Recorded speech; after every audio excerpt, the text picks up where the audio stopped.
Carlos Macías Richard. Él es doctor en Historia por el Colegio de México, es investigador en el CIESAS, Programa Peninsular en Mérida, Yucatán. Es miembro del Sistema Nacional de Investigadores y autor de varios libros y artículos publicados en revistas especializadas. Entre sus publicaciones destacan las investigaciones llevadas a cabo en los archivos Calles Torreblanca, Plutarco Elías Calles, Político y Social, Antología 1913, Plutarco Elías Calles, Correspondencia Personal, volumen 1 y 2, Plutarco Elías Calles, Vida y Temperamento, 1877-1920, y otras obras, como Nueva Frontera Mexicana, Milicia, Burocracia y Ocupación Territorial en Quintana Roo, Alborada del Caribe Mexicano, la Costa de Yucatán, Honduras, bajo la conquista temprana del Nuevo Mundo.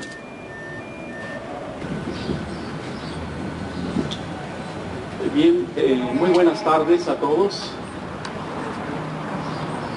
He preparado un texto para tratar de sistematizar las ideas. Yo considero que este debate que presenciamos en la mañana acerca de la importancia de la continuidad de las políticas en los sucesivos gobiernos en un contexto de conflicto es un debate que ocupa prácticamente buena parte del siglo XX. Y quisiera referirme también a él en la segunda parte de esta ponencia. Entonces presentaría las siguientes ideas. Antes que nada quisiera agradecer la invitación para participar en este coloquio de Historia Viva en el 20 aniversario del fideicomiso de los archivos Calles y Torreblanca. Quisiera conocer también la iniciativa que hacemos extensivo el trabajo de organización y conservación de los cada vez más abundantes materiales documentales y de conservación en el fideicomiso a través de una vía como esta, que es la vía de un coloquio.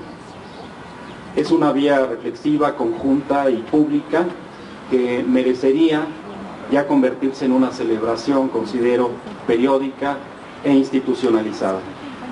También considero que uno de los ingredientes que confieren a este tipo de eventos una difusión con un atractivo especial es la posibilidad de acercarnos a la historia mexicana de los años 20 y 30, justo en un ambiente fiel como este, un ambiente creado casi con simultaneidad por algunos protagonistas que figuran y se reiteran en las decenas de miles de páginas que alberga este centro de documentación. Resultado común en nuestro país que los descendientes de los personajes influyentes de la política nacional, ni mucho menos de personajes secundarios de la misma política, se preocupen por conservar los documentos que heredaron o les busquen acomodo, que adapten una instalación propicia, ni que inviten a la gente, a los investigadores, a asomarse sin restricciones al contenido de sus archivos familiares. Así que en el caso del fideicomiso Calles Torreblanca nos congratulamos ante el ejemplo afortunado de conservación y a la vez de apertura a la interpretación del pasado. Por orden cronológico, el mérito corresponde a los esposos Hortensia Elías Calles y Fernando Torreblanca, quienes hicieron todo lo posible por concentrar los fondos dispersos, algunos en Cuernavaca, otros probablemente en la Casa de las Lomas, que hacia 1936 el general Calles y su secretaria Soledad habían reunido por década y media.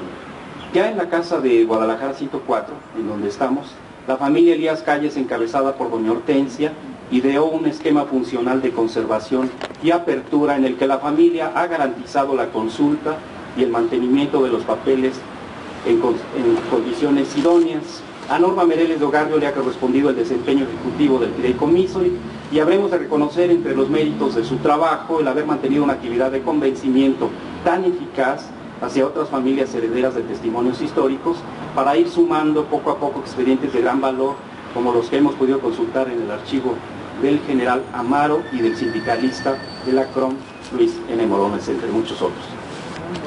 Uno de los productos editoriales más representativos del fideicomiso es el boletín. Desde junio de 1990, fecha en que salió a la luz el número 1, hasta el presente año, esta publicación ha conservado la sencillez y la eficacia del formato original, mismo que le ha otorgado una agilidad inmejorable para estar justo en aquellos espacios de consulta histórica por excelencia, como son los circuitos académicos pequeños o extensos, las bibliotecas, los recintos archivísticos y las publicaciones periódicas, entre otros. Las contribuciones individuales resultarían incontables. Baste decir que el perfil dominante entre las casi 4 decenas de autores que ha podido congregar el boletín en sus páginas responde a la descripción de historiador maduro, consolidado, que cuenta con aportaciones significativas en la interpretación de algún proceso o de trayectorias personales dentro del complejo periodo que cubre. Debemos reconocer que el esmero al buscar y discernir aquellos temas del boletín que pudieran resultar originales y al mismo tiempo que pudieran ser representativos de la riqueza de los contenidos históricos de los archivos, ha correspondido en estos años a un nutrido grupo de historiadoras adscritas al permiso que ha coordinado con acierto la producción del boletín desde su primer número. Nos referimos al eficaz concurso permanente de Norma Mereles de Ogarrio en el ámbito de la concepción y producción de los boletines, así como la participación destacada en periodos diversos de Carmen Aguilar Sincer y a la colaboración sucesiva en la coordinación editorial de Sonia Quirós, Mercedes de la Rea, Maru Torresarte y Berta Rosas. Por el lado institucional, tanto público como privado, el boletín ha recibido desde su origen el valioso patrocinio de empresas como Pemex, Petróleos Mexicanos y PM Steel. Del mismo modo, el boletín ha podido beneficiarse del respaldo invaluable de 3 fundamentales entidades en la vida cultural y educativa del país, como son el Fondo de Cultura Económica, el CONACULTA y la propia Secretaría de Educación Pública. Desde nuestro punto de vista, el catálogo de procesos y episodios políticos, económicos y culturales que han sido analizados en el boletín sintetiza de un modo privilegiado aquellas preguntas y preocupaciones recientes que han planteado los historiadores. La contribución de los casi 40 autores del boletín a la historiografía que analiza el México posrevolucionario ha abarcado diversos campos temáticos y dimensiones teóricas. En términos generales, los asuntos estudiados a lo largo de 15 años podrían ser agrupados en al menos 6 grandes apartados. Tiene que ver mucho con el contenido de los archivos. 1, los procesos regionales o estatales, donde los personajes mayores son gobernadores o dirigentes políticos. 2, el ejercicio del poder presidencial. 3, los episodios de la política exterior. 4, las experiencias específicas acerca de la creación de escuelas, infraestructura e instituciones públicas. 5, el trabajo de artistas y escritores en función del proceso político mexicano de la década de 1920, así como las expresiones urbanas emergentes en la postrevolución. Y 6, la trayectoria de la familia Elías Calles o el vínculo de la familia Elías Calles Torreblanca con el ejercicio del poder y con el legado archivístico. Creemos que una de las mayores aportaciones del conjunto de boletines que examina los procesos políticos estatales, con frecuencia también regionales, radica en su contribución al entendimiento de 2 procesos. 1, la paulatina concentración del poder político, amplias facultades en manos ya del Poder Ejecutivo Federal, como un paso adelante ofrecido y aceptado con cierto consenso social durante lo que en aquel tiempo se llamaba la fase constructiva, ya no violenta, de la Revolución Mexicana. Y 2, la apurada construcción de un nuevo pacto de gobernabilidad, en términos contemporáneos desde luego, basado en el reconocimiento de liderazgos sociales sólidos a cambio de lealtad con el inminente proceso de formalización, se diría de institucionalización, de las estructuras del poder político federal y de sus redes locales. Los historiadores hemos acentuado con alta frecuencia el pragmatismo de la generación de divisionarios sonorenses y de otros dirigentes contemporáneos suyos, y hasta se diría que esta noción la hemos empleado como un argumento afín, compatible con nuestra mirada esencialmente política de la historia postrevolucionaria. Un balance sumario nos indicaría, por ejemplo, que probablemente hemos desatendido los contenidos de las ideologías, de las bases comunes o no del reformismo moral tan frecuentes en la década de los 20 y de los 30, de las influencias foráneas de los gobernadores al plantear, por ejemplo, proyectos educativos originales o más o menos originales y con alta iniciativa, persecuciones religiosas en estados, campañas antialcohólicas, etc. Los archivos nos dejan ver La visión internacionalista del presidente Calles varió sustancialmente en comparación con la sostenida por sus antecesores. Ello fue posible por la resuelta actitud reformista del general Calles, plasmada en su campaña electoral y en su viaje al exterior como presidente electo en entrevistas oficiales, como se sabe, con jefes de gobierno de Alemania, de Francia, de los Estados Unidos. Es el primer mexicano, el primer presidente electo mexicano que trata de ser extensivo, trata de conectarse, trata de establecer vínculos y tratar de mantener una relación ideológica y una relación institucional con centros de poder que pudiera él considerar, en este caso, afines o interesantes para su propio programa.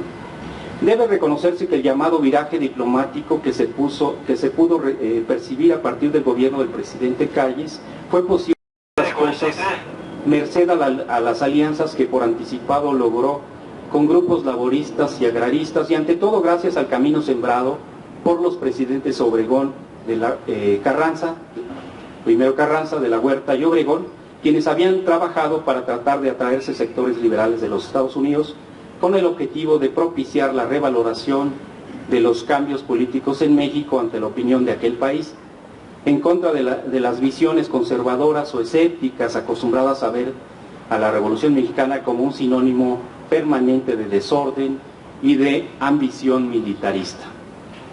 El gobierno del presidente Calles recogió los esfuerzos diplomáticos anteriores, intensificó la propaganda pro México, desafió la visión tradicionalista de buena parte de los congresistas estadounidenses y desde luego aprovechó el contexto propicio para la expansión de las tendencias nacionalistas, tanto en el plano educativo, cultural, artístico, lógico, etcétera, dentro y fuera del país.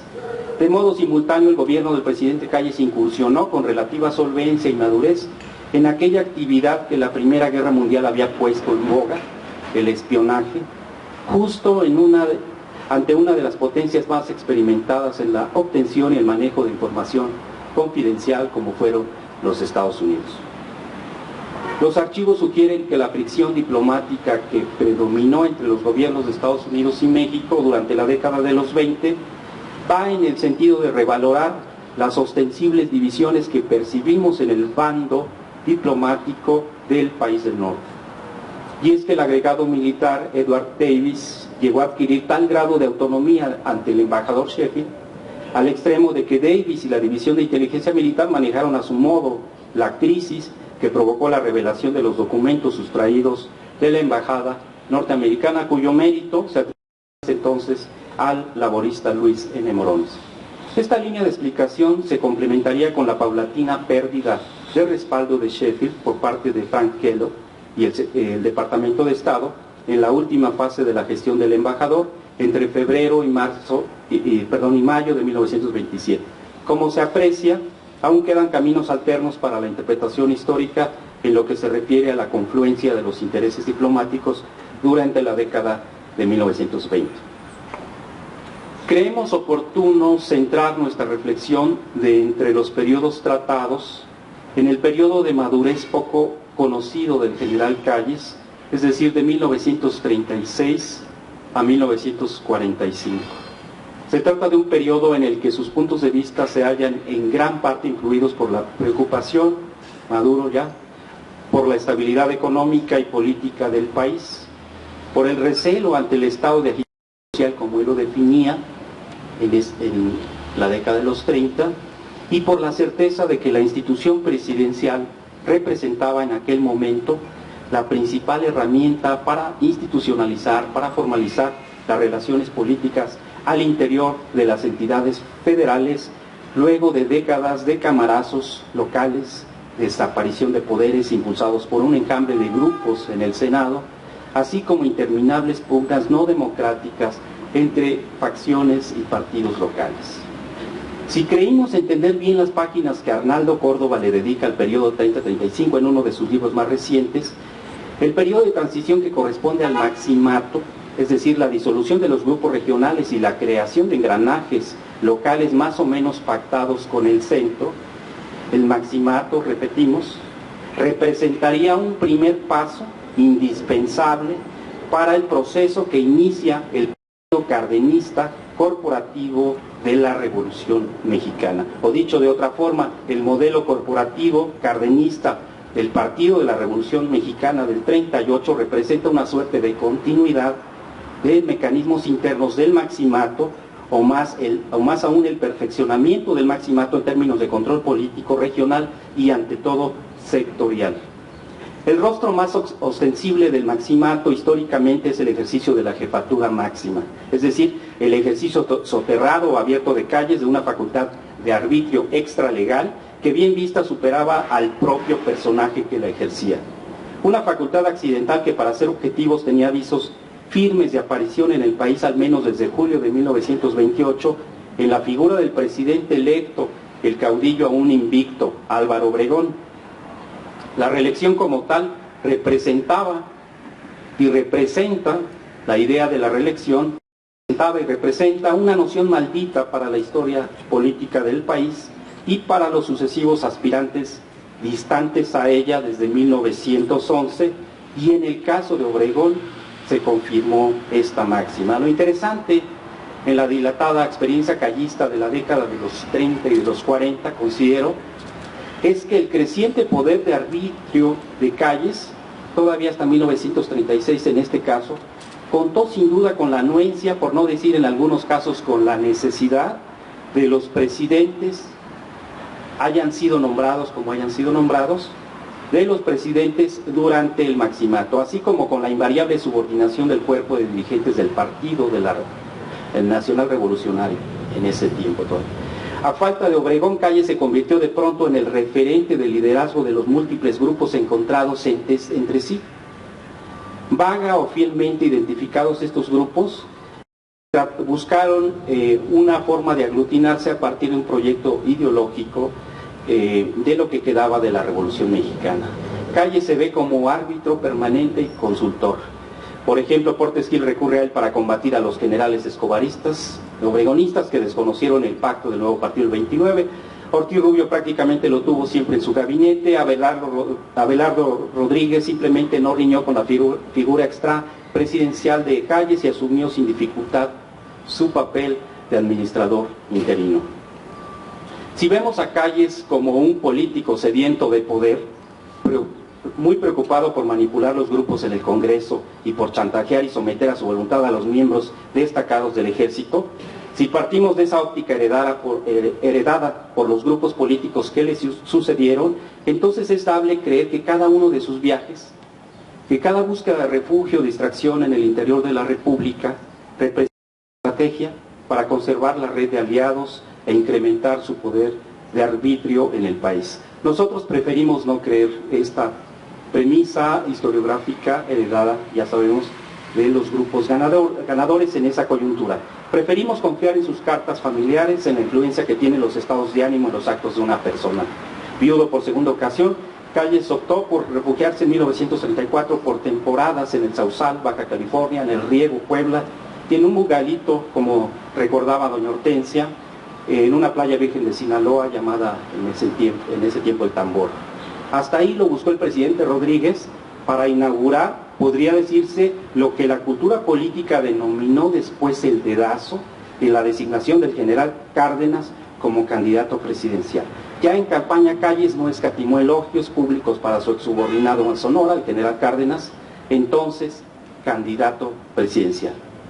El señor Cárdenas expresó Calles en uno de los mítines de 1934 de la campaña: es un hijo de la revolución, ha batallado con ella, la ha defendido y ha sufrido por ella, le tiene cariño y tiene fe en sus destinos.